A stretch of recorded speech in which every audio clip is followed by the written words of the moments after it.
a major milestone in our state's commitment to improving our environment while also helping Washington businesses thrive. Starting tomorrow, I think I heard 10 a.m. if I heard correctly, starting tomorrow 10 a.m., Washington businesses will be able to participate in the Washington Zero Emissions Incentive Program, or WAZIP for short. This program is going to be an economic powerhouse for our state. It helps businesses modernize their fleets, dealerships increase their sales, and residents live healthier lives through reduced emissions.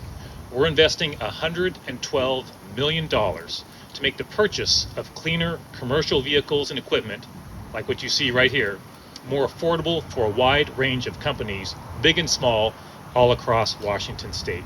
WAZIP is one of the single largest investments funded by the Climate Commitment Act. And it's one of the largest investments in clean trucks in our state's history.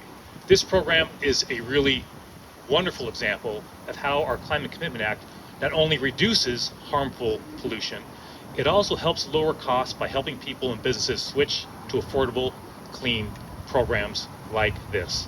I also just want to add maybe one more thought, which is, look, we're in an environment right now where the federal government is rolling back these kinds of investments, and that is a dramatic understatement. We see that in HR 1, we see that in the policies from this federal government. This is not a political statement, it's just a fact that that's happening. And the impacts to our country are profound because of the federal government walking away from these investments when we should be doing exactly the opposite at the federal level. So for me, it's really an honor to be a governor of a state that is doing exactly the opposite.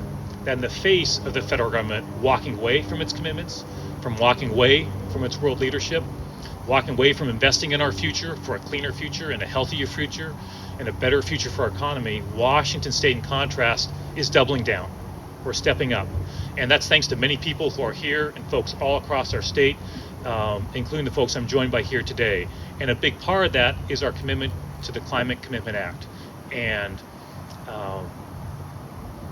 folks here worked hard to get that adopted through the state legislature. I'm about to introduce a key architect of the Climate Commitment Act.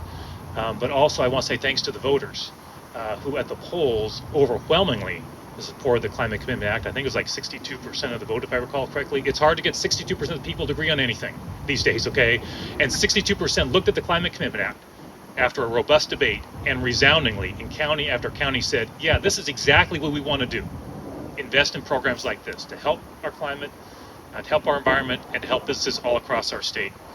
And so what I want to do now is hand it off to someone who, while I was not in the legislature when the Climate Commitment Act was adopted, I've had a number of folks describe to me the person who was, and it's a team full of folks who made it happen, but someone who's really been described as the architect of the Climate Commitment Act, somebody who was especially involved in that through the legislative process, and that is a state representative, Joe Fitzgibbon, the House Majority Leader.